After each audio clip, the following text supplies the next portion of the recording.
আসসালামু আলাইকুম। আমি মোহাম্মদ মইনুল ইসলাম জীবন, যুক্ত আছি ৭১ বাংলা টিভির পক্ষ থেকে।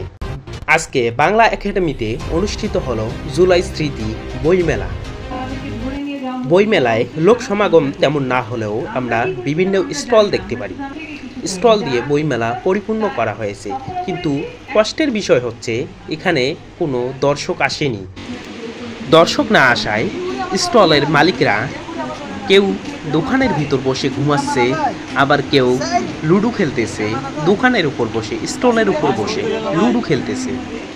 আবার আমরা আশেপাশে খেয়াল করে দেখলাম কেউ সিঙ্গেল হাঁটতেছে, আবার অন্যদিকে তাকিয়ে দেখি একটি ছেলে ৩টি মেয়েকে সামলাচ্ছে।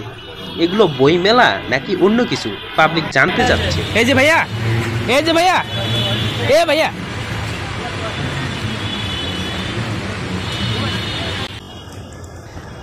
আবার আমরা দেখলাম বইমেলায় স্টেজ সাজিয়ে ভাষণ দেয়া হচ্ছে, সেখানে গুটি কয়েক লোকের উপস্থিতি, তেমন কোনো মানুষের উপস্থিতি ছিল না।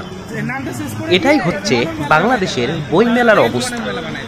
বইমেলায় কাউকে খুঁজে পাওয়া যায় না, কিন্তু ঠিকই অনুষ্ঠান অথবা অন্য কিছু হইলে সেখানে মানুষ দিয়ে ভরপুর হয়ে যায়।